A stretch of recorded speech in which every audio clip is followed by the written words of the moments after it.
the Board of County Commission meeting, June 14th, 2016, and we have with us the Executive Director from Roadheavers Boys Ranch, Mr. Ken Johnson, Reverend Ken Johnson in this case this morning, and we're glad to have you here, sir. If you'll lead us in prayer, and we're going to have Mr. Harvey lead us in the pledge afterwards. Thank you. May we stand and pray. Lord, we thank you for your love to us. There are so many things on our mind this morning, Lord, as we celebrate this Flag Day, thanking you for all the blessings that we have here in our country. At the same time, Lord, our heart goes out to those families who are involved in the Orlando tragedy just south of us. Lord, we thank you for working in their lives, and we pray that you will comfort these families in a special way. Lord, we need your wisdom this morning. I pray, Lord, for the wisdom of God, Lord, for the commissioners who are on duty and all the staff that's here and all the people who have come, and so far as the forum is concerned. Lord, we want to be mindful of our responsibilities here this morning. We want to be aware of our own defects and shortcomings, be acutely aware. Help us, Lord, know that we need your blessings. Help us to be bold in our right decisions. Help us to make a distinction where you know that there's a difference, and you said that there's a difference. Lord, give us wisdom, give us knowledge, give us faith, courage, and strength. We need your blessings today and always. Lord, we acknowledge your presence here today and ask for your hand of blessings on our community and this county. In Jesus' name, amen. Amen. Would you join the pledge? I Pledge allegiance to the flag of the United States of America and to the republic for which it stands, one nation, under God, indivisible, with liberty and justice for all.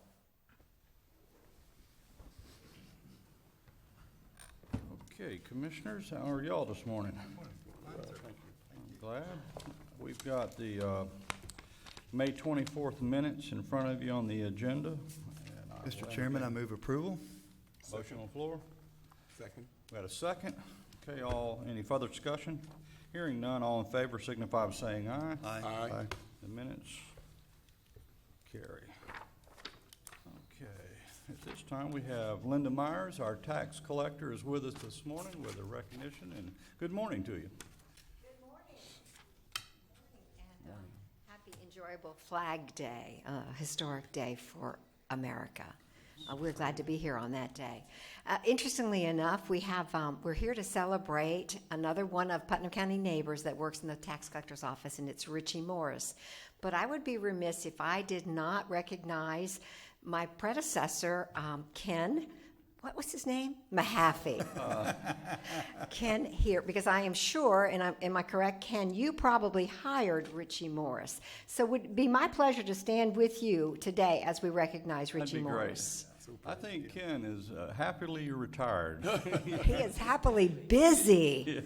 He has Yes, taken he on is. so many projects. I don't know what they were doing without you. We're just glad you're able to do that. Again, pleasure to be here with you. May I invite Brenda Bridges, our Director of Operations, who was also hired by Ken, and Richie Morris to join us. You did a great job. You left me a great office. Thank you. Thanks to the citizens for letting me to replace you. Brenda, who is Richie's direct supervisor, is going to share a little bit about Richie's history with us. Let's roast him. Good morning. How are you this morning? Very well. Richard Morris began his career in the tax collector's office in June of 2001. Richie's wore many hats. He worked with bankruptcy filings and worked in what used to be referred to as the delinquent tax department. Richie now serves as the courier for our office and is responsible for the communication between our office and the outlying offices, the annexes in South Putnam and West Putnam. So that communication is very important, not only for our office, but the supervisor of elections, the clerk of courts, and the property appraiser's office. November 1st, 2005, Richie received his designation as a certified Florida collector assistant. And Richie is an integral part of our team, so if you would please join us at this time, and with appreciation and thanks for Richie for his 15 years of dedicated service to Putnam.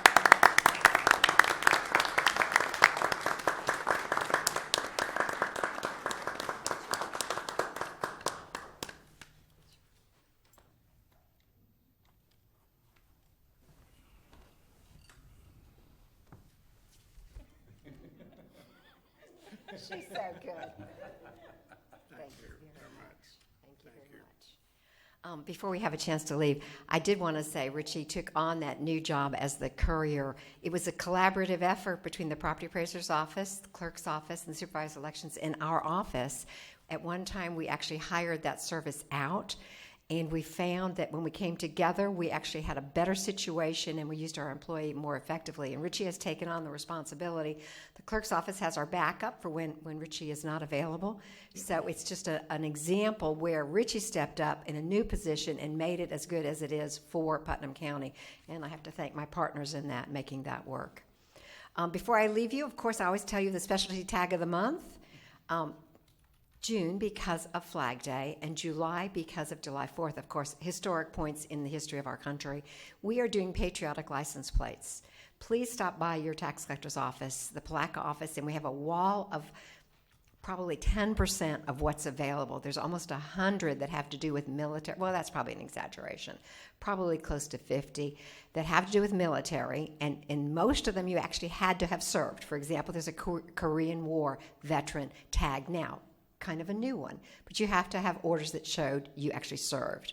But there are a number of them that you don't have to be a veteran, you just bring to visibility the actively serving and the veterans of our country. So it's an opportunity for every citizen to represent that on their license tag. So again, thank you for the opportunity to be with you today, and we proudly serve your citizens as well.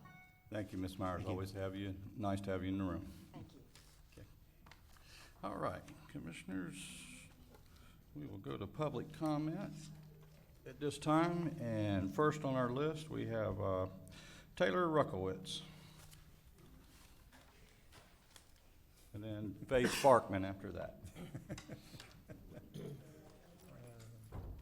I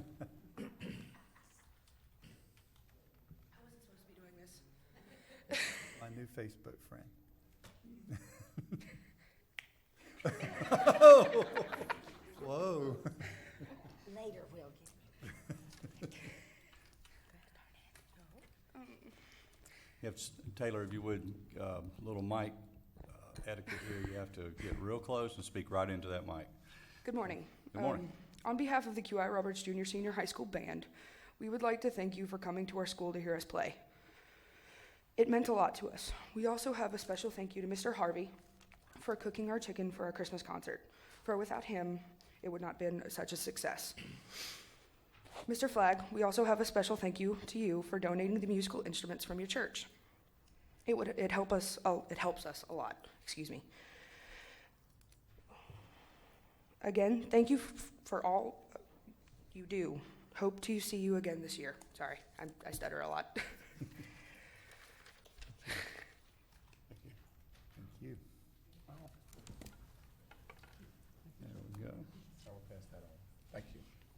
How appropriate on Flag Day.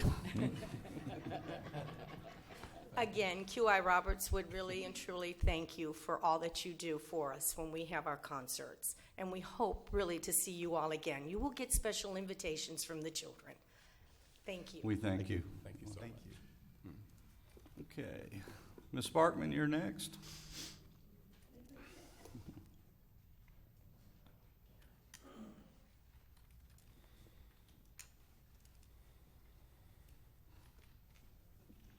Good morning. The first thing is I will thank Mr. Larry Harvey for helping us get Ted Yoho and Mr. Pellissier coming for Veterans Night. We actually had 52 people there, and so it was really a good turnout for a rainy, rocky day. That's right. My problem is County Road 315. It's not ready for a hurricane. The mowing that they did, we have grass and weeds up over half of the signs. Okay. The incident happened in Orlando. One of the outlets is County Road 315. I-95 was packed, so they would have come up 315. It has to be taken care of. It can't be on the agenda for a couple years from now. If we start to get hurricanes, 315's not going to stand it. You got trees and brushes growing out, they'll be all down in 315. So whatever you want to do, you got to do. The other thing is my husband would not let me bring the stones today. Some of them are like this because that county came out and put millings down on a quarter of it with the grader on top. Well, guess what it did? It brought them stones back up, which came through the window before, which we've never got reimbursed for. So this time, I'm really upset. So I called Mr. Harvey. He came and took pictures. Something's got to stop. Either we have a county engineer that's going to fix these two roads, but those stones, if they come back through the house, I'm not going to be nice this time. So somebody's got to do something. Thank you. Okay. Right, that's the only blue cards I have this morning. Anybody from the public? Mr. Spells, how are you, sir?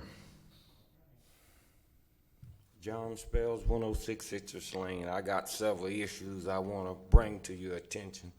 Hunter Road is one of them. I went out there and I noticed that the elevation of Hunter Road is higher, much higher than what it really needs to be, because there's not a ditch on the left-hand side.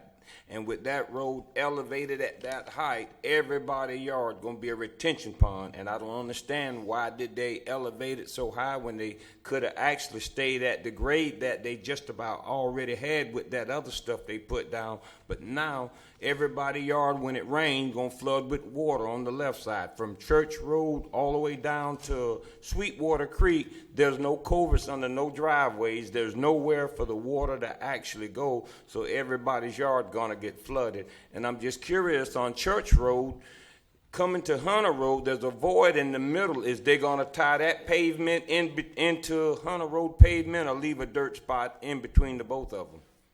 That's a question for the engineers at Public Works, Mr. Spells. Okay, well, y'all To can. you in the back, and Mr. Nimitz is got you. All right, and I look at East Palaca, that Lewis Briar project that you're doing.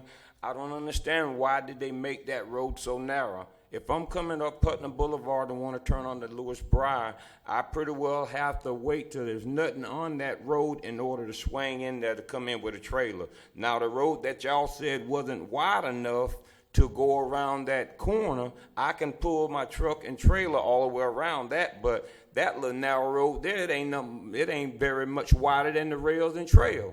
But to me, I don't understand why they didn't put a wider apron onto that road in order for the traffic, because you're going to break the corners off the road with cheating the road being so narrow the way it is. And even farther down, there's potholes on the left-hand side. I come in here last year talking about it, and won't nobody even go there and put nothing in those holes. And it's sad to know that as many county officials drive that road, those potholes right in front of those homes like that. To me, it don't make sense. It really seems like you really don't give a darn about the people down there, but you can take and fix a road to cross it, but then you won't even fix the road that the people, the citizens, actually live along. And my next issue is, I think the county got, 2 or 3 wing mowers. Am I wrong or right? That's right. 3. I don't understand why the guy in these new tractors got to zigzag all these brush and tree limbs, and every now and then use the wing mower to cut the bushes back enough in order to mow the grass. Because I looked the other day when I drove off into the ditch, because the bushes are so tall in the ditches till he couldn't determine on how deep the ditch was right on West River Road. And to me, it looks sloppy to zigzag and cut all the time when you got 3 machines. You can actually go ahead of that tractor, mow the ditches, and get all the overhanging brush, rather than letting that one man determine on where he can drive that tractor because he can't see. So I hope y'all kind of put a little more pride into the taxpayers' dollars when you got 3 machines that you bought to use, and it seems like you don't use them no more. Thank you. Okay, Mr. Smells, thank you. Next I have Ms. Paula. I can't read your last name, but you're up. You just put the blue card up. Looks like you ran out of room on the card. Only meant 2 people. Okay. Oh, it is 2, I see. Slaughter and Mary Slaughter. Okay. We're partners in crime. Welcome to you both. We would first like to say good morning to each and every one of our county commissioners and county administrator, and to each and every one. We're here to address this morning an issue. But first, before we go any further, we would like to ask, could item H be pulled? from the agenda, please. Miss Mary, Miss Mary, you might want to pull that microphone closer to Oh, you. okay. Come on, close, girl. You want to talk first? Can I proceed? Yes. Okay. I'm Mary Slaughter, and we're here because she and I have formed a partnership called Advocates for the People of Putnam County.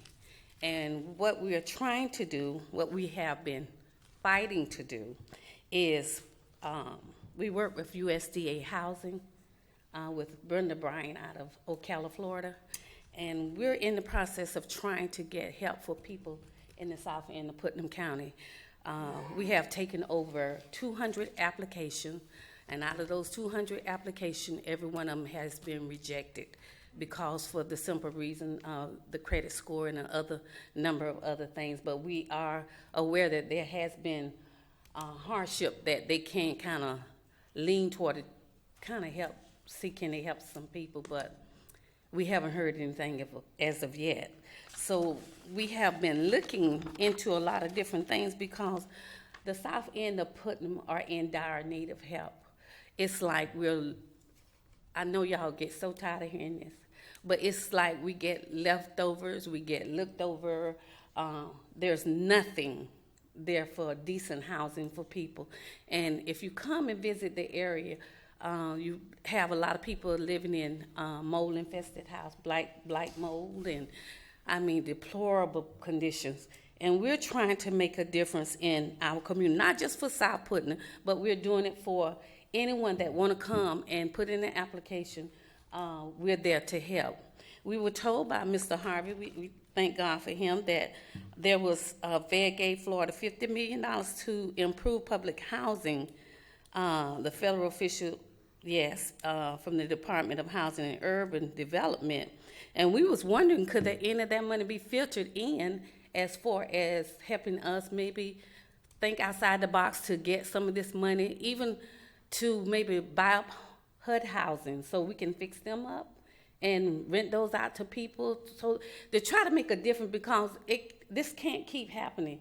Even if we can have any public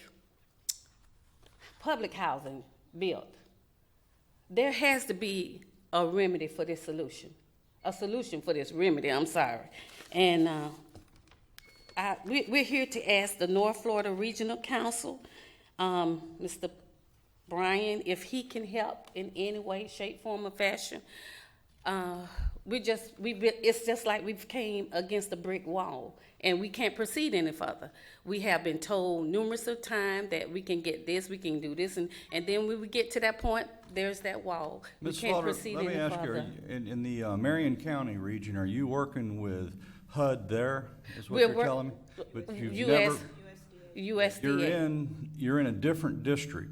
I know. She says she has traveled to Putnam County numerous of times and trying to get people to take initiative of this money, but nobody has responded. So she said, if you and Paula can get the applications, get the $25 for the credit report, submit it to me, I'll run the credit report, and then I will be responsible for sending the letter of rejection or approval, which we have been doing. But just like I said, everyone we have submitted has came back. Have you ever attended a SHIP meeting here?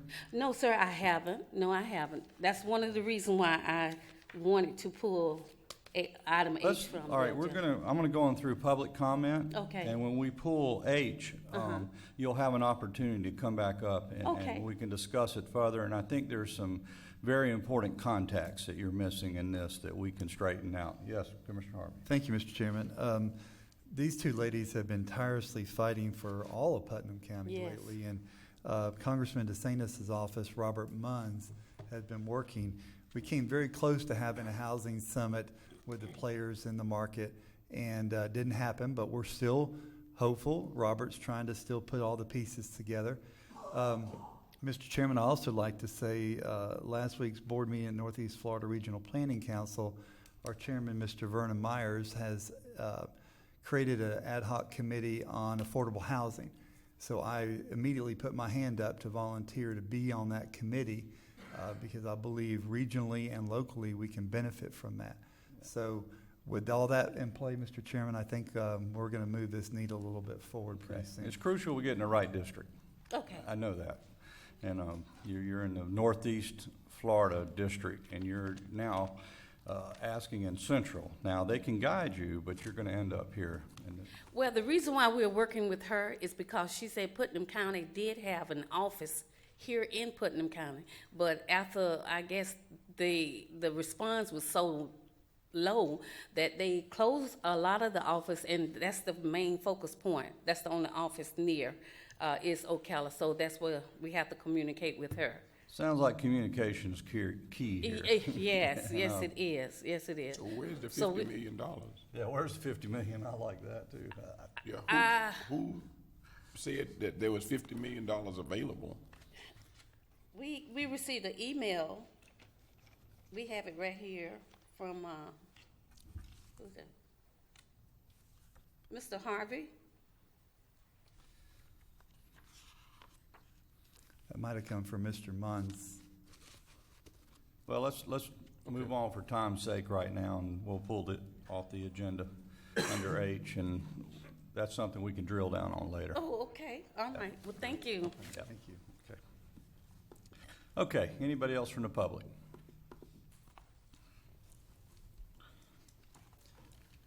Good morning. Good morning, Roxana Reagan-Weeks for Loring Street, St. Augustine, Florida. I'd like to ask anyone on this commission if you have met with anybody at the Sheriff's Department regarding the dog fighting issue that was 6 months ago. Do you have any updates or information? Ongoing investigation, I have met with the sheriff. And? He's investigating. Okay. Federal officials in South Florida say otherwise, so. Okay, well, that's something that we're. My second we'll let issue. the sheriff do, thank you. Yeah, we know what kind of job he does. My second issue, it's been brought to my attention now that there was a contract verbally awarded to an individual. There was no public bids. This was for painting of 2 trucks and a Humvee for the Emergency Operations Center. And a citizen brought it to your attention, Chairman Lible, and you told him you would look into it. And I'd never met this person. But I'm not hard to find. People can find me on Facebook. I'm just known. And he said when you called him back the next day that you told him on the phone if he was working with me, you were not going to get involved in this. I have no recognition of that. Mr. Manning, I think that you have the latest on this contractor situation, and anyhow.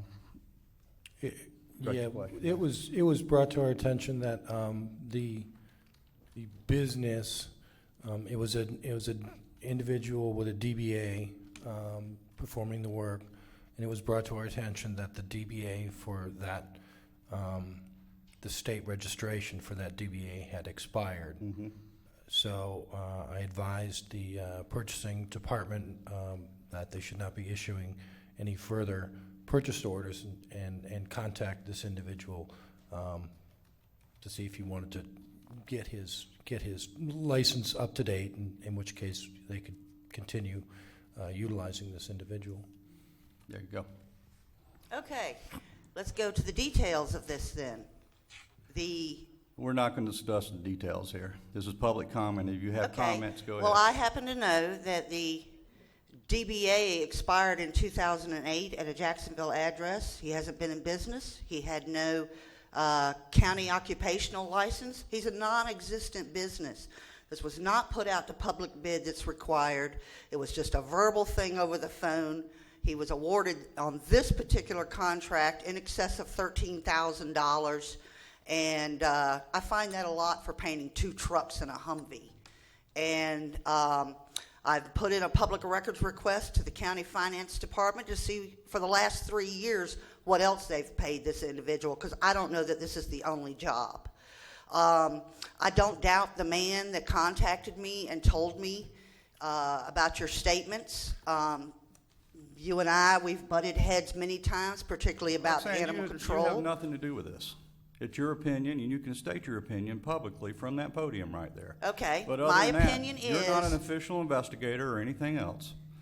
No, but I am certainly, after years of working through the maze of this county, We know. familiar with how to get public records, where to go for records, things like that. Because people get Well, let me tell you, stonewalled. when that constituent called me, I told him that I would work with him and him only. It went to Mr. Manning where I should have. Mr. Manning took care of it, and that person is not doing business with the county. End of story. And the person that authorized that, No longer works for the county. no, not the contractor. I'm talking about the person that set up that deal verbally over the phone. We have no record of that. That's Yes, something you've- Mr. Manning, did you not state that in an email? That the contract price was verbal? There is no written contract. Nobody's been able to produce that. If you've got some comments, go ahead and with them now or not, this is over. Okay, here's my comment. If you did, I have no reason to doubt this man. If you did state that if I was working with it, that's why I was brought into it, because of this statement. And I had no involvement. I'd never met this man. But I find it very unprofessional and downright childish if such a comment were made. And for you, if you did make that comment, to target me and specifically... Oh, the man I'm working with can him. I finish, please? Yes, finish. By all Okay. means. If you specifically targeted, if a citizen came to you for help and pointed out this misappropriation of money and unlawful acts and improper procedure for going about this, and, you know, for you to say, if you're involved with Roxanne Weeks in this, that's, I've got a big problem with that. I don't know why this man would lie about it. I don't doubt it for a minute. I know what's been done now, and I'm just waiting on the financial records for the last 3 years to see what else this individual's been awarded.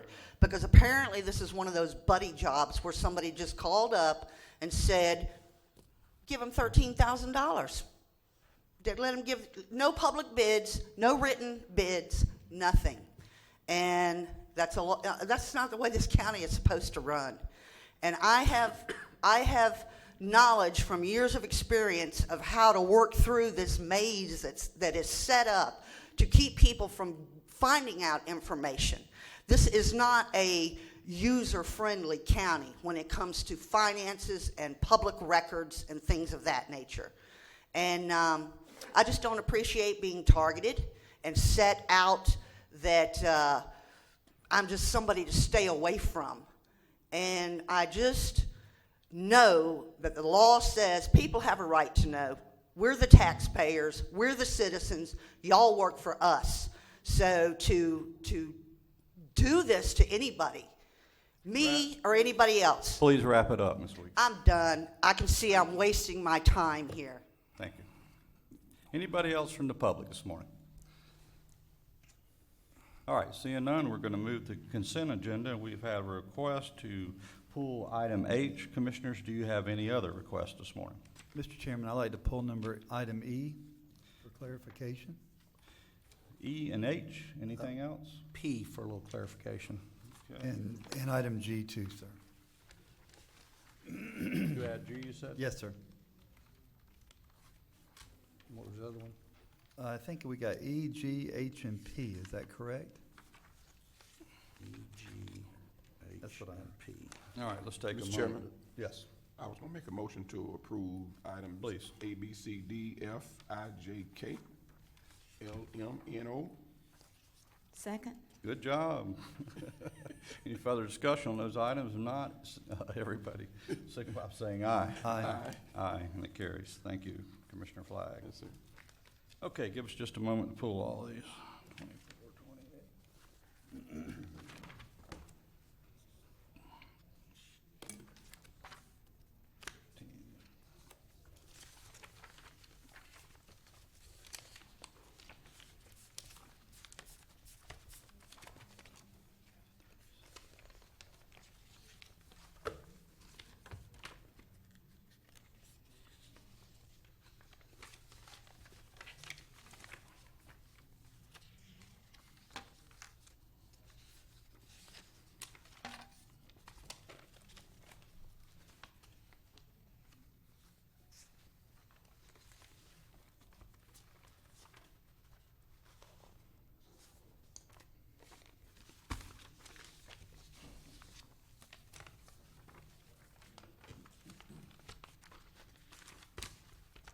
going to take them first, the lowest number, pages 24 through 28. Item E. Who pulled that? I did, sir. Okay. Floor is yours, Commissioner Harvey. Thank you, sir. Chief Patterson, could I ask you to come to the microphone? And as he's coming, I'll give you a little brief history. I've received a couple phone calls about this. And I just want to bring everything out publicly.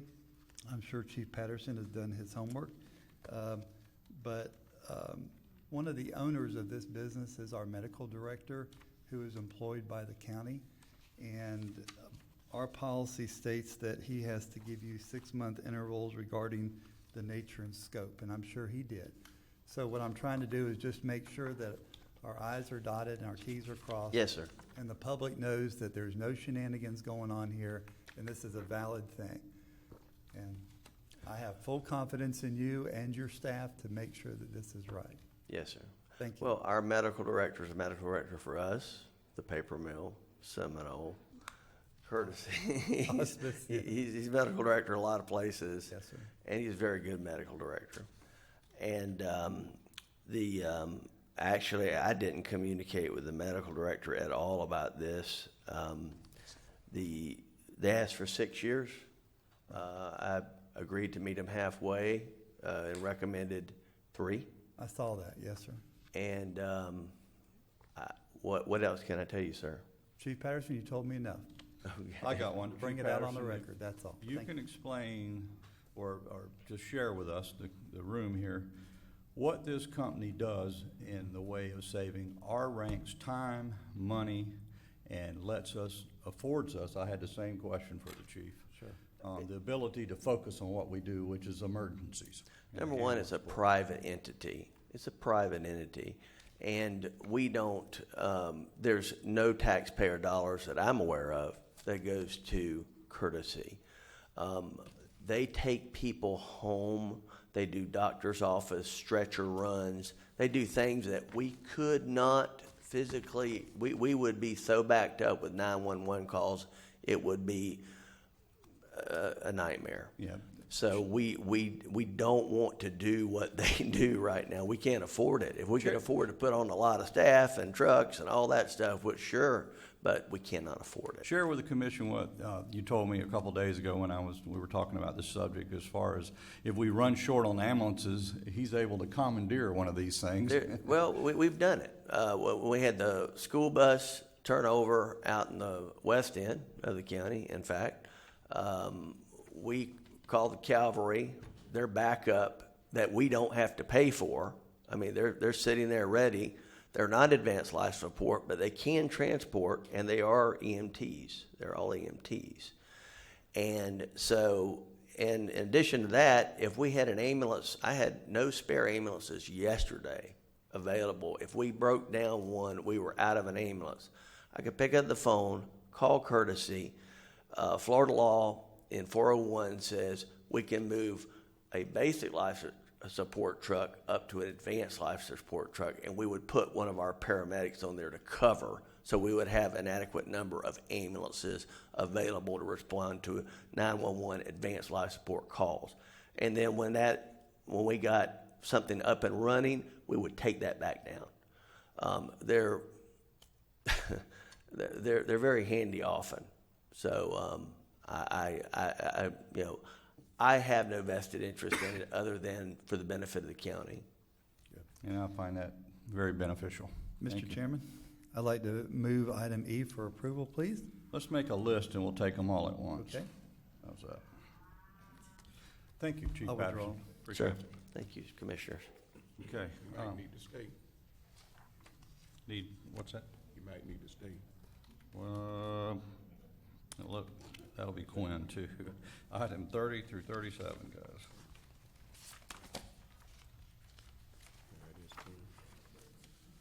Who pulled it?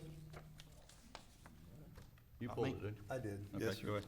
Yes, sir. On this, Mr. Chairman, thank you for the time. On this item right here, it's a real simple one. I talked to Chief Romay this morning. As you know, the director of the First Coast Technical College has removed herself, and she has signed the documents. Chief Romay assures me that when we get a new director or a new president there, that whoever that person is will sign these additional documents. Mr. Chairman, I've been in contact with the college. The college has assured me that this action was taken at a board meeting in April when both the president and the chairman were duly authorized to sign this document at a board meeting, and that they will honor the document as it exists. There you go, Mr. Thank Harvey. you. Thank you, Mr. Chairman. Any other discussion on this matter? Okay. We're good. That was G. All right, who pulled H? Citizens. Mrs. Slaughter did. Okay. Mrs. Slaughter did.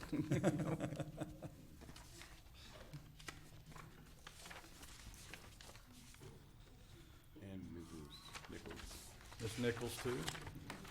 Welcome back, ladies. Is there a cow in the room? All right, as we said earlier, Who do we have here? do I need to repeat? I don't have to repeat everything I said. Okay. I would just like to correct something. When I said we are partnership with USDA, we're representing Putnam County, not Marion County. So I didn't know whether you had misunderstood what we were saying. Well, USDA is located there, and it's. Yes, exactly, exactly. So she just gave us the permission to just take care of Putnam County and the other little surrounding areas that are close to us. So that's what we're doing. And as I said earlier, we are trying to address whatever issue we can as far as helping create some decent housing in Putnam County, the South End. Ms. Myers just informed me that, which we did not know, that Habitat for Humanity is also partnership with USDA. We wasn't told that, so if we knew that, we could have went down that avenue. But I did speak to Patrick Adams, who is the city administrator in Crescent City, and he had told me he was the president of Habitat, but he did not inform me that there was partnership with them as well. But that's not the case. We need your help. That's the bottom line. We need your help. South End is crying for help. And we're here, we don't know what else to do. So if you all can guide us in the right direction on the way, which we should go and address this issue, by all means, we're here. We're open to any suggestion. If I could, blue card, add all your contact information and give it to Tony, and we will correspond with you when the appropriate meetings are going on, and we can take this to another level. Okay? Okay. Anything else on H this morning, commissioners? All right, we're going to close this out also and go to item Thank P, you. which was me. Yes, ma'am. Who had P? That was you, me. Walton? That was me. Floor is yours, sir. Thank you, Mr. Chair. Mr. Bell just walked out. Tompkins. Yes, he was talking to one ear and you in the other. I'm sorry. Trying to transfer. Mr. Tompkins, we have talked about this, and in this conversation, I remember distinctly that we were discussing the intersection of St. John's and Moody, and I don't see that anywhere here, and I would like to know why. St. John's and Moody is already under contract with Beach and Smith as part of the job they're doing now on Putnam County Boulevard and Lewis Bohr. That was already done as part of the addendum that was bid originally. Okay. What we added was what we discussed at the Transportation Committee was doing the restriping at Palm and St. John's to alleviate that situation there. It was advantageous to the county to enter into a change order with them to extend the striping for that intersection. Okay, I just don't remember ever seeing. Both intersections are being done. I can tell you what's confusing. I think it was Commissioner Flagg that brought the Palm and St. John situation forward, and your church resides at Moody and St. John's, which we're also striping later. I was thinking about that. Just as our director has said, the St. John's and Moody was already in the contract. And then when we talked about the issue at Palm and St. John's, and so that was added to it. So what you're asking about was in it already in the original bid, and this is an addendum to get this one in. So end of story is both of them are in. It should relieve major congestion. But that's why it's not specified. Moody is not specified because it was already in the original. Any idea when that work's gonna be done? I believe, Mike, within the next 30 days. But they're finishing up the drainage work now in Lewisboro, and then once they get that done, they'll bring their striping guy in, they'll do it all at one time. Mike, what All are three. All three. the northeast corner of St. John's and Palm? Now, how are you gonna double lane that? I was looking at it the other day. We were not prepared to bring a picture, but we do have a plan for it. What we presented the Transportation Committee. We're actually going to do away with one of the through lanes on, what leg was that? St. John's, I believe. On St. John's, so we'd have the through lanes would line up. So the turning movement on the left turn lane would not adversely impact the through movement. Got it. It's kind of hard to explain without having a picture here of it. We'll wait to transportation. I have all the confidence in the world in you. We have it under control, and it will work very well. Yep. Thank you. Do you have any concerns about the width of the Lewisboro extension as it relates to the comments that were made earlier? I believe that is the area of the road that we are actually cul-de-sacing, the very end of that road. It will not make that access to Putnam County Boulevard anymore. No, I'm talking about the new part. Are you have any concerns? At the very end of Lewisboro Road, where you make that real sharp 90-degree turn right to where the trail is, and it is very narrow. Because of that, we're cul-de-sacing that road there and cutting that access point off. Right, I know that, but I'm saying what he's talking about coming across the trail when it dead end to Putnam County Boulevard, the narrowness is what was being addressed by the citizen earlier. Or you can have any concerns about the specs on the addition or the extension? The very end of Lewisboro Road, right? No, he's talking about the current. Oh, the current. Phase one. The new one. Okay. That's coming directly across the trail, not the cul-de-sac. No, we will review it in detail. We'll review it, but right now, we're satisfied with there, but if we were taking a look at it and make sure. Great. I'm sorry, I misunderstood. That's all right. You're perfectly fine. Thank you. Thank you. Mr. Chairman? Okay. I'd like to make a motion, we approve items E, G, H, and P. Motion on the floor, second. Further discussion? Hearing none, all in favor signify by saying aye. Aye. Opposed likewise. Thank you. Motion carries. Okay. Let's make sure I'm here. All right. Bartram Trail, folks. Tell by their shirt. Little milestone in your effort this morning. You guys come on up. Dean and Ken. You can't leave Sam up here by himself. No telling what he'll say. He'll take all the credit. Exactly right. A great leader. Yes, he is. Good morning, Commissioners. I'm here today to, well, you probably already read it in the newspaper, but pleased to announce that the Bartram Trail in Putnam County has been designated as a National Recreation Trail. It's unbelievable. From our Secretary of the Interior says the Bartram Trail in Putnam County is a fine addition to the National Trails system this year. It joins 5 other newly designated national recreation trails across the United States with special recognition. We're proud of these trails and the partnerships and resource conservation they represent. Trails provide millions of Americans with outstanding opportunities to enjoy the great outdoors and so forth. So to me, this is just, it's huge for Putnam County. It's something that when we started this thing, Nancy started the committee and as a part of the Waterways Committee in September of 2012, I believe it was, and lo and behold, here we are, and it's come a long, long way, and it's been done because of the cooperation of the county and because of all that we've done. Getting this thing done. The cooperation with the county and its participation has been really good. We consider the committee to be part of the county commission because Nancy formed it, and it's always operated under the Waterways Committee. And so this is something that the county should be really proud of.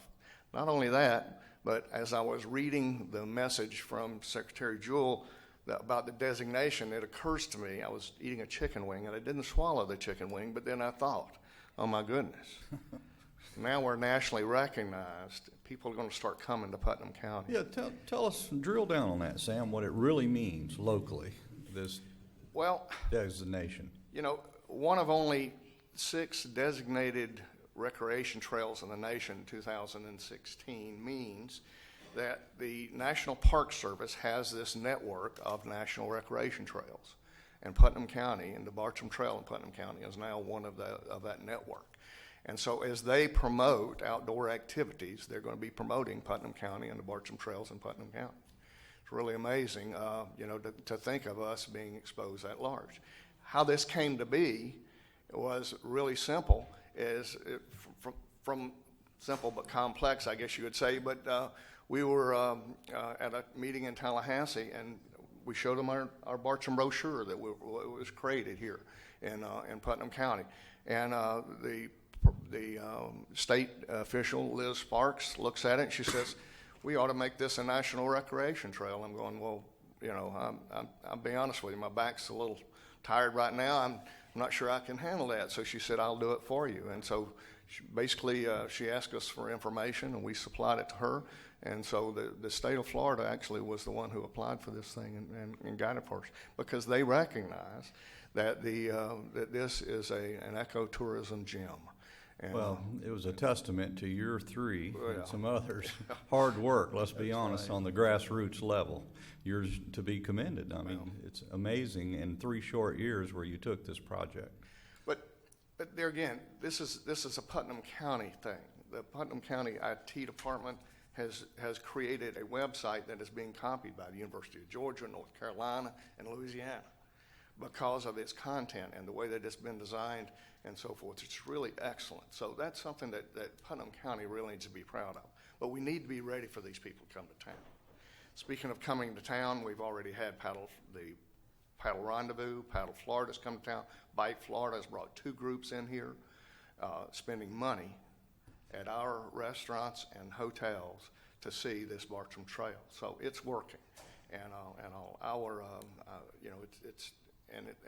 by the way, it's not over. In December, I tried to fire the committee because I figured, okay, Bartram conference is over. We've done enough, and they wouldn't go away. So this Bartram committee, again, these 2 my friends have stood with us all along on this thing. Is still active and so forth, and we got more to come, actually. Ken's going to be leading a group to designate a Bartram Heritage Byway through Putnam County. And that's just, people outside of Putnam County know us better in some cases than we do. It's really a shame. Well, a shame. It's the way that it is. We're known in London, England. We're known in Philadelphia and all that. And so this is really huge, and the opportunities are great. What I'm really here to ask you for today is for this commission to not squander the opportunity. There needs to be an effort to promote this, to promote this Bartram Trail, National Recreation Trail. There needs to be an effort to promote the hotels and all of those things that are here. And after 3 years, all the promoting has been done by us. And really, it's time for the county to step up and say, we want to promote this thing, because it's going to be the county and the businesses here in the county that benefits from this thing. So however you do that, I don't care. And I don't mind sitting on the committee, but I ain't going to run the thing. Okay? It needs to be the county, and the Chamber of Commerce or whoever needs to have a real live ecotourism committee that operates and has the websites up so that people know how to come to Putnam County and how to enjoy this thing. Sam, Commissioner Harris has some remarks, but before she remarks, would you just give me a simple outline I could take to the Tourism Development Committee? Sure. I chair that committee. And just something that'll get us started, a steering page. Right. What you think is crucial in the initial steps of us taking this kind of promotion on. I'd be more than happy to start that. Most of the tourism counties, St. Johns County, Duval, Collier County I'm familiar with, and so forth, have their Tourism Development Council is active with going out and promoting. What we are active at is administering TDC funds. That's what we do. And again, that puts all the pressure back on the Bartram Trail Committee to write the grant, to do the things, to do all this and to do the promoting. It should be the TDs. I think we need to see that in a rough document so we can make those improvements. Sure, but there needs to be an honest to good effort. And there needs to be a website that says, here's where you rent pontoon boats. There needs to be a website that says, here's where you hire bass fishing guides. There needs to be a website that says, here's where you hire kayaks. It needs to be that.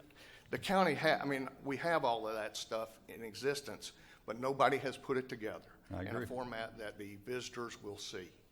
And for us to be, we just don't invite people to town very well. That's been my line for a long time. We just don't do it. Let's put Commissioner Harris in charge of it. All right. She's retiring. I appreciate Sam saying Nancy's committee, but it's Sam's committee. Well, we had the Waterways Committee, and the county chairs that because we realize how important it is to appreciate St. Johns River and support all the different things that may happen on the river, and particularly the tourism and ecotourism. But Sam came in one day and he said at the committee that he read the most interesting book about William Bartram's travels, and that he thinks we should do something with that. I said, okay, Sam, are you willing to chair it? Sure. And he did, and I have never seen anything take wings and fly like that. And the work that these gentlemen have done and that whole committee is incredible. They not only got out on the river and kayaked and visited each spot that Bartram talks about in his book, but they did all the research and set up the sites and organized what needed to be done. Now, Sam, from the beginning, has praised our IT department, and I want to thank them for what they've done and hope to do more recognition at a later time. But these guys are volunteers, and they have spent so much time, and everything, has come to fruition. We need to recognize that, and we need to put everything that we can towards this and putting it together and getting it organized. They cannot apply for all the grants. We have got to do some of that. We have, helped with signs and explored it. It's been really good. But we need to do more. This is quite an honorable recognition, and we need to encourage the chamber, and you being on that committee, that's how everything goes. We just need to connect what all of us do to present this and to bring it forward. And on Labor Day, they're having quite a big recognition of this. As many commissioners that can, should attend. We'll have people from the state of Florida, and will we have someone from the national? I've invited them, and I haven't had a reply back. I'll just have to do them last. But yes, we should have somebody from the National Park Service here, and the state will have representatives here. So we obviously need to welcome them and so forth. Our plan is to have an annual Bartram Frolic on Labor Day every year. That's the idea. Kind of springboarding off the Bartram Trail Conference that was here last November. And so we will have stuff going on Labor Day, and hopefully at that point in time we have a ceremony. Okay. I wanted to say, too, that Ken, even went to England and gathered materials that we have that is in everything that we do. Okay, I'm sorry, I don't want to steal your thunder. Tell us about the plaque. Well, this is the official plaque of recognition from the National Park Service Department of the Interior that recognizes the Bartram Trail and Putnam County Committee, who designates Bartram Trail and Putnam County as a national. The mic a little bit, if you would, the microphone. The recorders pick you up better. Recognition achievements by the Bartram Trail Putnam County Committee hereby designates the Bartram Trail in Putnam County as a National Recreation Trail, National Park System, signed by Sally Jewell. And we've got signs to match. So this is ours, and we want to really make that event kickoff for the Bartram Trail in Putnam County. So that's what we've got. And I sure would appreciate it, Chip, if we could get some sort of targeted committee toward ecotourism. I think here what in we Putnam need, County. be thinking about a member for the Tourism Development Committee. We need that. Right. We have one representing every other major sporting event Right. in the county, and we need one from this group. And then a little outline, I think we can take this by Labor Day to another level. Okay. All right. Mr. Chairman? Yes. I just want to again chime in on how appreciative we are for what you're doing, because that conference was second to none that you brought to Putnam County, and I'm sure that any of the other areas would have just really given up everything to have that. You brought it home, and that means so much. And when we had as many states represented and people that travel so far to come here, so I know that we recognize that the opportunities are limitless as it relates to tourism, but as you're saying now, it's a new day, and it's time for us to be a partner at the table closer, and I think that it may actually change the scope of what TDC is doing, because at the end of the day, if all you're doing is awarding grants, and I'm not minimizing what they do, but I'm saying I think that you're saying to us, it's got to take it to the next level. Absolutely. It's got to happen. Exactly. And, you know, it's, I've done a bit of traveling, and I'm on the Greenways and Trails Council, so I get to see things from a statewide level and so forth, and the assets that Putnam County has. Even your own commission had this, the asset assessment through the DOI, I think it is, or whatever it is, and all that. And their number one thing that they came up with was the trail system here in Putnam County, especially the Bartram Trail. Well, obviously, right. You know, and it is. We're not going to spend any more money on trails. Mm-hmm. You know, we've got to maintain them, yes, but you know, what we're talking about doing is for people coming and seeing Putnam as it is. Mm-hmm. You know, and there's a lot more to Putnam County than a mud hole out here in Rodman. I mean, there is. You know, there's a whole river, and there's 250 miles of trails out here, and that's what people want to come see. And we need to invite them to town. We really do need to invite them to town. So our effort there. And our efforts are paying off. I want to play you a video. Some of you are included in this video. In what capacity, we might not want to see it. The Save the St. John's Tour passed the halfway point on day 7 as we departed Drayton Island. We'd been treated like family by the generous island residents and had a great evening at the Indigo Inn. This historic island had been one of the main campsites for the explorations of William Bartram and his father in the 1760s. Passing the Drayton Island Ferry, we continued north with Sam Carr of Putnam County Bartram Trail. We stopped at Mount Royal, the site of an ancient Native American mound excavated in the 1890s, which revealed that Florida natives had traded with the Indian tribes in Oklahoma well before the Spanish founded St. Augustine. We motored up to the Willaca Spring, where you can see the clear water boiling up through the tannin-colored waters of the river. On foot again, we visited the Sulphur Spring in Satsuma. The spring still runs over white algae and pink sands, just as it did when Bartram chronicled its disagreeable odor 2.5 centuries ago. Anyone who knows the work of the Riverkeeper knows that we believe that healthy rivers drive a healthy economy. Today we saw good examples of how commercial interests, recreational and environmental interests can all be accommodated. St. John's Shipbuilders is a commercial maritime company building and overhauling commercial vessels. From the main stem of the river, you would hardly notice the large industrial facility. Inside their cut, you can see the size of the operation. We had lunch at Putnam County's newest fish camp, Renegades, and then traveled up Dunn's Creek to the state's oldest at Georgia Boys. We concluded the day with a community discussion at the St. John's River Center in downtown Palatka. Representatives from Putnam County, the city, and the Water Management District joined community participants, including Georgia Pacific, Putnam County Environmental Council, developers, and fishermen. Some people might be surprised to see such diverse groups breaking bread together, but it is only by working together that we can hope to stop more damage to our great river. We hope that you will join us on our mission by following SaveTheSt.John's.org and regularly visiting stjohnsriverkeeper.org. So, wasn't that very positive and so forth? Not only that, but that is the they're also followed up with the Florida Channel was actually on the boat as it came through Putnam County and so forth. They produced a 30-minute video entitled Florida Crossroads.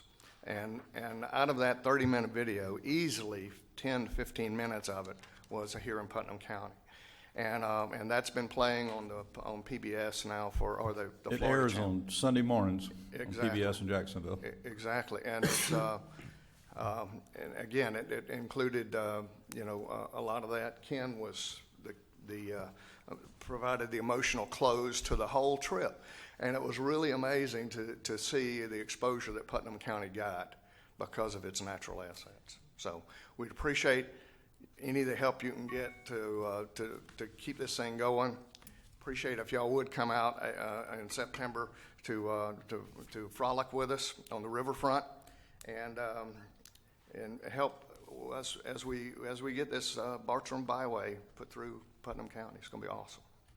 So the DOT's already been contacted and all that kind of good stuff. So we're going to do that. So thank you. Good job.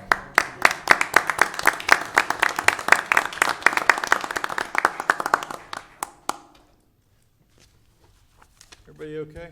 Break? Any of that stuff? Keep riding. Keep riding? Okay, Mr. Flagg on Flag Day. Mr. Sammons, you're up next.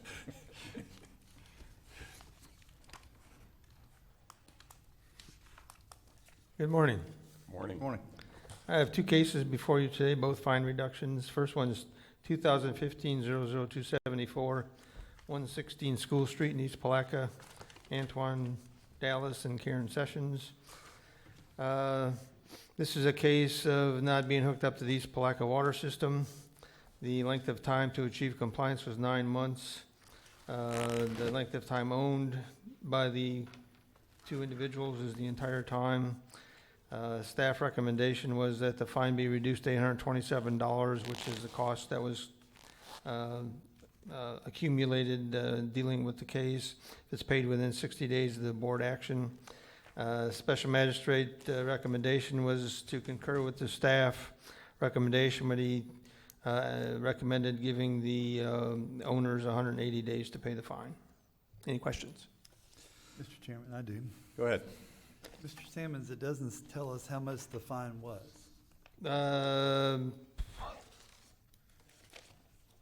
I believe it was $3,150, but it's not written on there. Sorry.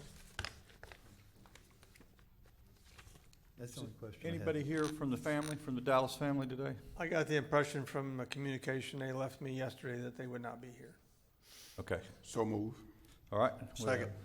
Motion and a second. Any further discussion? Hearing none. All in favor signify by saying aye. Aye. Thank you, Mr. Sammons. Item B. Can you clarify for me, was the time to pay the 180 or the 60? No, 600. No, the time for them to make 180. payment. The magistrate Recommended 180 days. It was a recommended action. Okay. Thank you. Concur with the recommendation of staff and the special magistrate and give the owners 180 days is what my motion was for. Okay. Thank you. Thank you. It's clear. Next case is 2014-00667. The place is at 105 Jenny Lane in Hawthorne. Rosemary and Francis Smith are the owners of the property. Type of violation, jug and debris and inoperable vehicles. Length of time to achieve compliance was 1 year and 7 months. We've had 10 other cases on this property since 2002. In this case, we had one lien. The property owners have owned it the entire time. Staff's initial recommendation on this property was not to reduce the fine as the property had been a fairly constant problem. During the discussion with the special magistrate, it became out that the property owner's sons were the problem and they no longer live there. Mrs. Smith did indicate that the boys still bring their inoperable vehicles over to work on them because there's more room there. Both staff and the special magistrate recommended to her that she tell them no next time. Staff recommended to the special magistrate that this one last time that we would recommend that the cost involved, which is $594 if it's paid within 180 days. The special magistrate concurred with the recommendation if it's paid within 180 days, which is December 11th. And he told the owners that staff recommendation was very generous and they should be very thankful. The amount of the fine was $6,375 initially. Any questions? Anybody from the family here? Nope. Mr. Okay. Chairman, Yes. how on Guards Green Acres could there have been 11 cases since 2002 and our administrative cost is this amount? Help me understand that. Well, the back page has a breakdown I of see the those back. expenses. And I Mr. see Sammons, that. do you have? The other cases have all been handled. They've come into compliance. There's been some fines that have paid on previous cases, but Okay. most of the time they came into compliance with a little cajoling by staff. How much confidence does the staff have that her no is going to be flat out unequivocal no? Because if all we're doing is just getting on the merry-go-round and going for the ride, I have a very difficult time with that. We made it real clear at the special magistrate meeting that this would be the last time that we would do that. They would be considered repeat offenders, so fines would be more significant because of that, and that we would not be ever wanting to reduce the fine again. My next question, Mr. Chairman, is to council. Is there such thing as a DPA agreement or something on that order, that these people revert back, that this thing can resurrect and we not have to deal with it? I mean, is there any potential for, I mean, if they're chronic, at the end of the day, you know, mamas don't say no as often as maybe they desire to, because their heart kind of do something else. Well, it's difficult because this is a fine reduction request. I suppose you could put some conditions in there that if there was another similar code case against her where she was found in violation within a certain amount of time, that the fine would go back up. I haven't seen that done before, but. Well, if under the recommendation, the special magistrate concurred with the 594 if it's paid within 180 days, but I also feel like that if there's a case within those 180 days, that we need to have some leverage to say that we're not teasing. Is that possible? I can clearly put that in a letter. I mean, is it something that's legal that? Well, sure. Like I said, you could put in there in your recommended motion that it be reduced to $594 if paid within 180 days, and so long as within that 180 days there are no new code enforcement actions brought for this same type of violation, junk and debris, and inoperable vehicles within that time period. Mr. Chairman, that is my motion. I see the director coming. I don't know whether.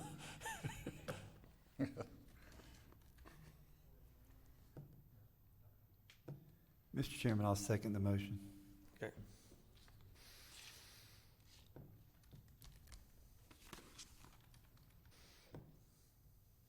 Okay, any further discussion, Mr. Sammons? Nope. That's it, all right. All in favor signify by saying aye. Aye. Opposed, like sign. Thank you. Carries. Thank you, appreciate it, John.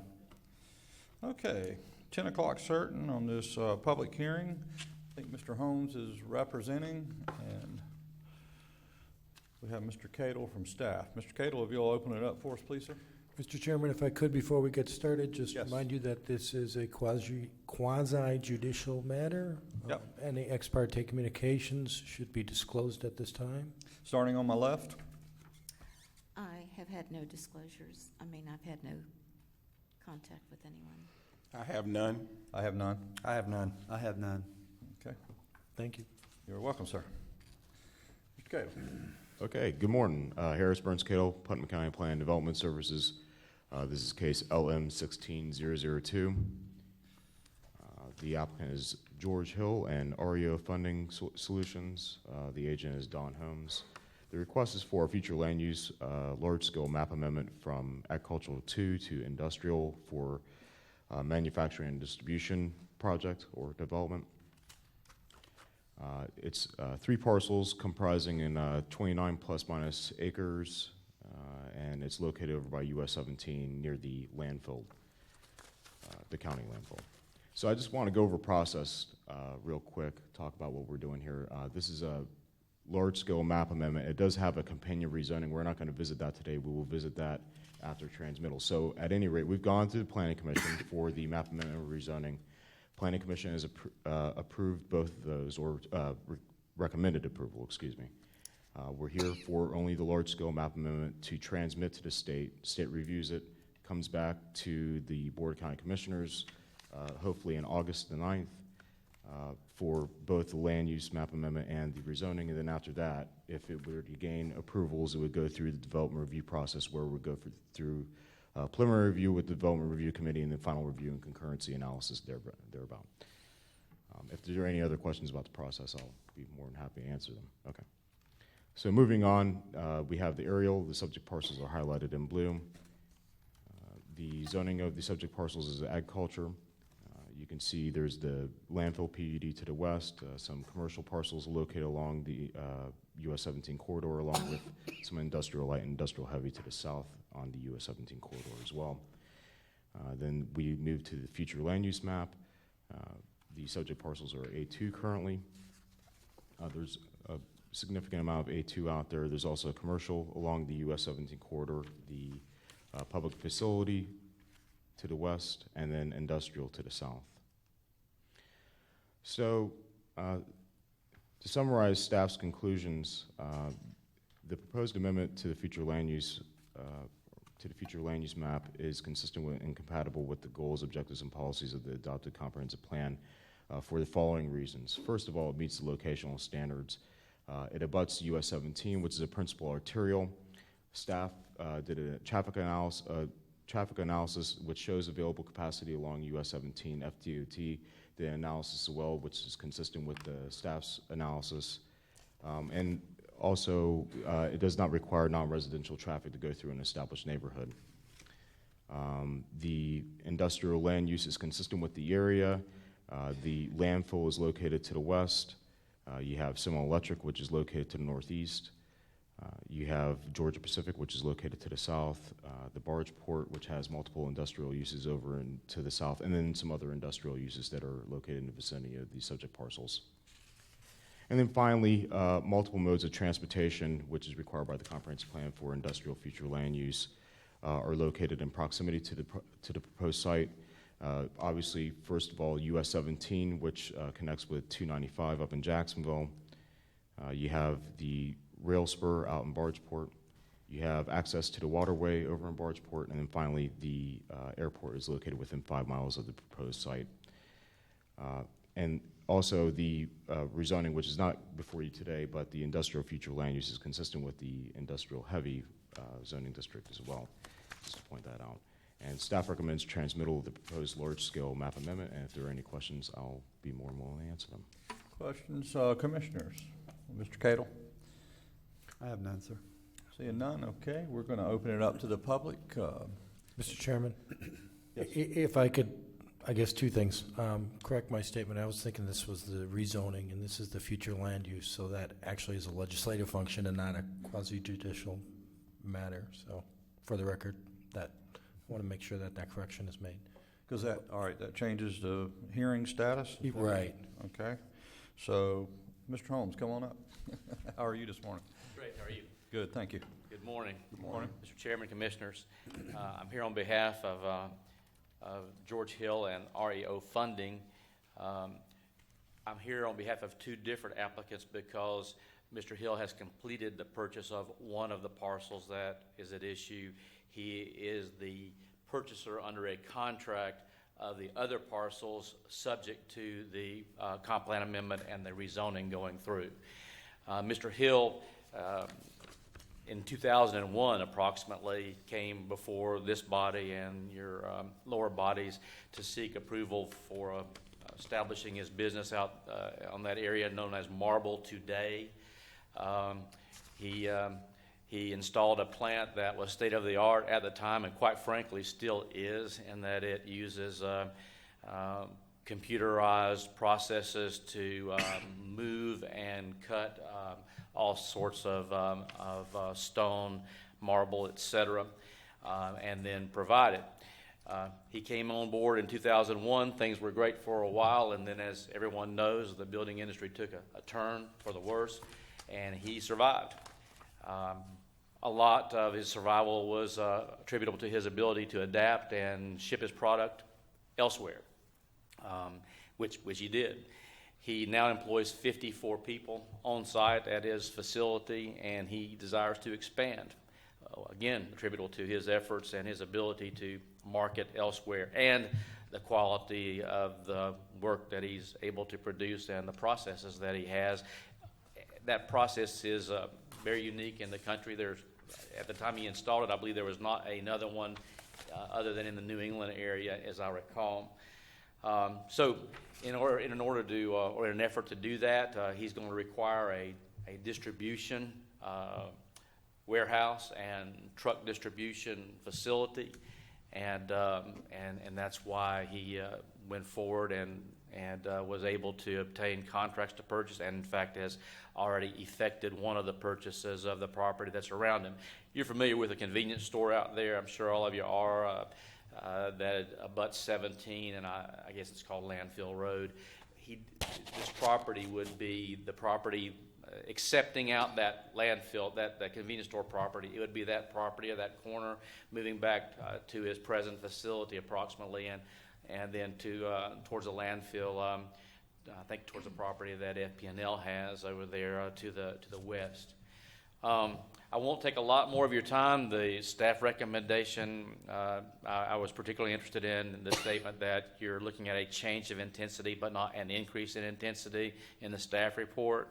The impervious surface permittable level is the same for the A2 as it is for the industrial, and the surrounding uses, from my perspective, essentially suggest that if this property isn't fit for industrial in Putnam County, then I don't know what property would be.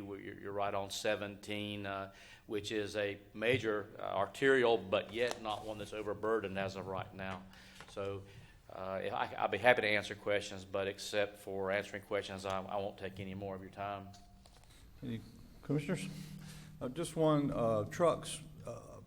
It's a transportation element he's adding to his business.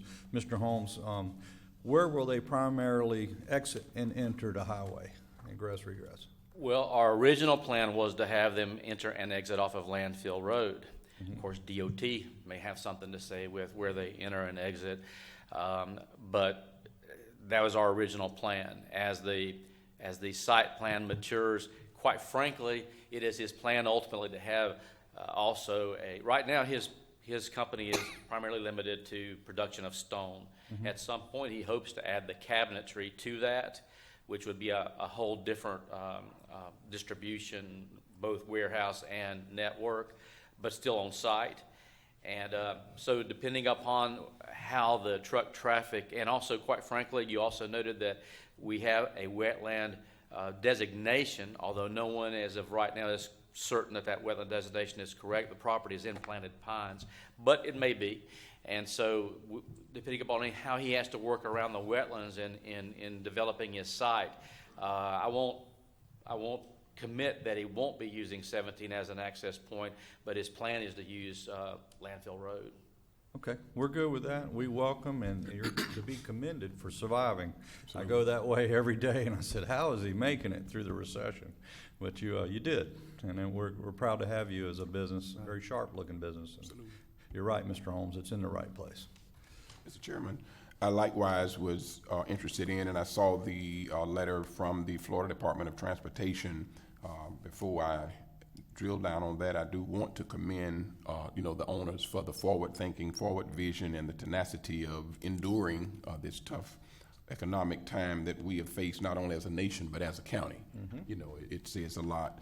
But Mr. Burns-Cato, the interpretation of the trip generation and the roadway capacity, does that raise any concerns in the department as it relates to forward progress of this project? The traffic analysis conducted by staff and DOT was actually a max analysis, which far exceeds what realistically will be able to be put on the site. It's just what FDOT requires for a large-scale map amendment. So there's no concern as far as the impact on US 17 as far as capacity. It's far below capacity, or exceeding capacity, excuse me. And second of all, during the development process, the applicant is in contact with FDOT and Public Works to make sure that the appropriate transportation facilities are accommodated to accommodate the development that is desired. And certainly, I would hope that our Public Works is in the loop so that if there are any enhancements or upgrades that's required, nothing to hinder the forward movement of this progress, this project. I think we need to make a preemptive strike so that our Public Works engineers and directors know what is about to happen. Yes, sir. We want to be married to these kind of economic advancements. Mr. Chairman, I'm prepared to make a motion if there's no Yes, sir. Bring it on. I so move that this transmittal takes place as it relates to the future land use map amendment from A2 to industrial Hill and REO funding, case number LM-16-002. I second it. All right, multiple seconds. Mr. You're Chairman. welcome. Everybody. Bring on the business. Yes, please, Ms. Harris. Okay. I wanted to say that I remember when we first rezoned this and the building went in, and I've watched it grow with interest, and I think it's a business we can really be proud of. When you go up 17, it always looks nice and it looks progressive, and I'm so glad you survived the bad times and that you're growing. I wanted to say congratulations, and I will be happy to vote for this because I've seen it grow, and I'm just really pleased that you're doing well. Commissioner Harvey. Yes, I want to echo what Commissioner Harris says. I remember the day I was there at the grand opening, and we had church that day. I remember that. And God has blessed you, and I really want to say thank you. And I know our commission, our county thanks you, and we look forward to the expansion of this. So thank you very much, sir. We appreciate it. Okay. Anybody else? All right, with motion and multiple seconds, any further discussion? Hearing none, all in favor signify by saying aye. Aye. Aye. Thank you, Mr. Thompson. Thank you. Yes, sir. Thank you. Thank you, sir. You too. Okay. Next, appointments, commissioners. Anybody working on this list? Mm-hmm. When we get the Fair Authority, I have one, Mr. Commissioner, Mr. Chairman. Before we go into the appointments, let me back up. Commissioner Flagg has a proclamation, and at this time I would like to have Mr. Flagg meet Miss Angel Duke, who's with us today. Welcome, ma'am. If you would come to the podium, Commissioner Flagg will meet you there. We have a special proclamation on your behalf. And Commissioner Harris will read it into the record. Thank you. Thank you. It's my pleasure to read this since Mr. Randolph hailed from Crescent City. His father was actually a minister at the Union Bethel AME Church in Crescent City, and we have established that as an historic area. And in Crescent City, the historic walking tour includes that. And I want to say one more thing because Please. I can't help it. At the Crescent City Women's Civic Association, when it was very active, Mrs. Golden, Reverend Golden's wife, told us one day, at a formal meeting, she said, what people don't really realize is how important A. Philip Randolph was. He was, the proclamation's going to say all the things that he did, but he was advisor to many presidents and very well respected. And he said at the presentation when Martin Luther King gave his I Have a Dream speech, he said A. Philip Randolph was the organizer of the event. He invited Martin Luther King to speak at that event. This is a very important person, and it's my pleasure to read this. Whereas A. Philip Randolph was born April 15th in 1889 in Crescent City, Florida, and whereas A. Philip Randolph was a leader of a successful movement to organize the Putnam, the Pullman Porters to advance dignity to African Americans, and whereas A. Philip Randolph and Baynard Rustin established the A. Philip Randolph Institute in 1965 to continue the struggle for social, political, and economic justice for all working Americans. And whereas chapters across the state of Florida were established in his name, and whereas A. Philip Randolph Institute's mission is to improve the quality of life for the economically disadvantaged families by providing the necessary resources that improve their standard of living, foster self-improvement, self-empowerment, and self-sufficiency, and is dedicated to those disenfranchised by situations, circumstances, or indifferences. And whereas A. Philip Randolph Institute is dedicated to upholding the highest standard of community service by volunteering their time and efforts to making a difference in the lives of others. And whereas on June 18th, 2016, the observance of A. Philip Randolph Day will provide a unique opportunity for the citizens of Putnam County to join together in appreciation of the many contributions made by the A. Philip Randolph Institute in our continued well-being. Now therefore be it proclaimed that the Putnam County Board of County Commissioners does hereby proclaim Saturday, June 18th, 2016, as A. Philip Randolph Day in Putnam County, Florida, and encourages all citizens to recognize and honor the positive impact that A. Philip Randolph Institute has on the quality of life of the citizens of this county. Done, ordered, and proclaimed this 14th day of June 2016. Mr. Chairman, I make a motion that we adopt this proclamation. There is a motion on the floor. Second. And multiple seconds again. We thank you. All in favor signify by saying aye. Aye. It's in the record. Thank you. Thank you.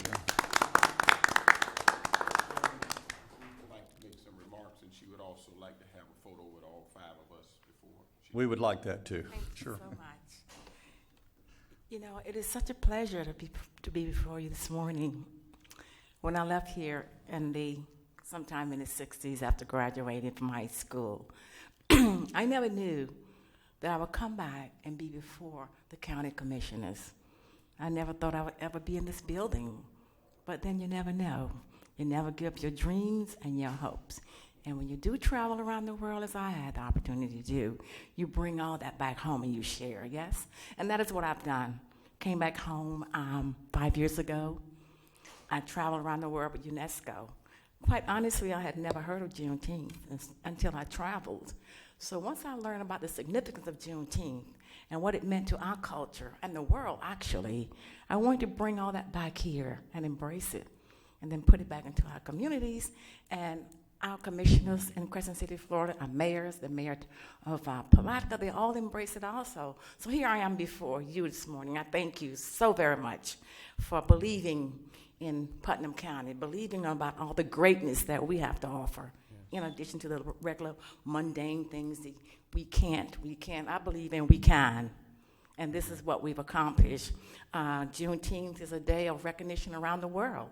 Mm-hmm. And now we are so blessed to be embraced by it with all of you. And I just want to say thank you so very much. And I do look forward to each of you hopefully coming down on the 18th and celebrate this fantastic day with us, because we have the representatives from Washington, D.C., from Orlando, UNESCO, whom I have a contract with. They're going to be here from New York. So how dare we not be there, yes? And thank you so much. Thank you for sharing that Thank with you us for today, your Ms. leadership. Sue. Let's do the photo.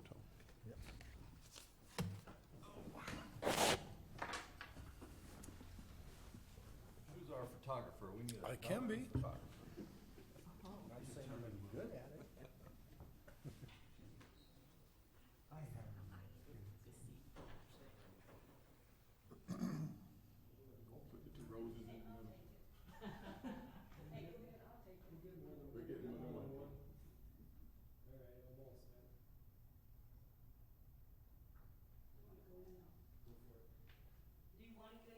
No, I'm good. I'm nobody.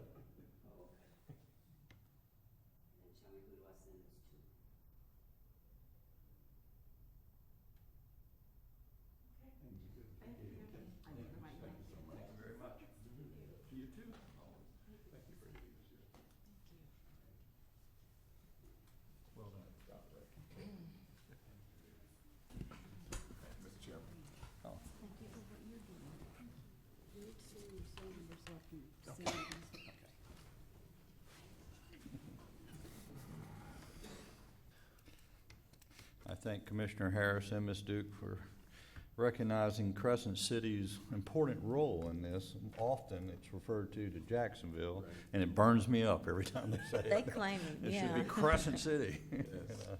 So anyhow, we've got history straight this morning in this room anyway. It's all good. All right, Commissioners' appointments. We'll start with Affordable Housing Committee. We have 2 at-large positions. Anything to move forward there? Okay, let's move on to Fair Authority. Nothing there. Mr. Chairman, I do. Yes. District 4. I want to, if you don't indulge me for just a moment, if you don't mind, sir, I want to read a letter from Miss Sally Becker. I've had the honor of serving on the Putnam County Fair Board for several years. Very passionate about working with the youth in our county through livestock shows. I was an agriculture educator in our community for 10 years, and currently I'm teaching 5th grade. Serving on the Fair Board allows me to continue to touch the lives of children and keep my agricultural roots. I feel very strongly about education and keeping education at the forefront of our youth livestock shows in our county. Growing up, being part of this board was something that I've always interested in. I wish to continue working to make the difference in our community through my position on the Putnam County Fair Board. Mr. Chairman, I move approval that we reappoint Sally Becker to the Fair Board. We've got a motion. Second. And a second. Any further discussion? Hearing none, all in favor signify by saying aye. Aye. Ms. Sally Becker will serve again, and that's a very good appointment. For District 5, Mr. Chairman, Herb Wilson said he has been proud and glad to serve the county, but he does not live in the county, and he's done his time and still supports the Fair Board, but is ready to step down. And in his place, I would like to make a motion that we appoint John Chastain as his replacement. Good choice. Okay, we have a Second motion that. on the floor. And a second. Any further discussion? Hearing none. All in favor signify by saying aye. Aye. Welcome, Mr. Chastain. Another good appointment. Okay, Fishing Fund. Anything there? Hearing none, we'll go to the North Florida Community Action Agency. We're got one appointment. Anybody? None there. Okay, Value Adjustment Board. Still working on that. Mr. Jones has resigned there, and we'll hope to have that appointed by the next meeting. All right, County Administrator, Mr. Rick Leary. I have nothing further, sir. Thank you. County Attorney, Mr. Stacy Manning. I have one item. As indicated in the letter that you all should have received a copy of, Chairman Leibel is no longer able to continue his service on the canvassing board.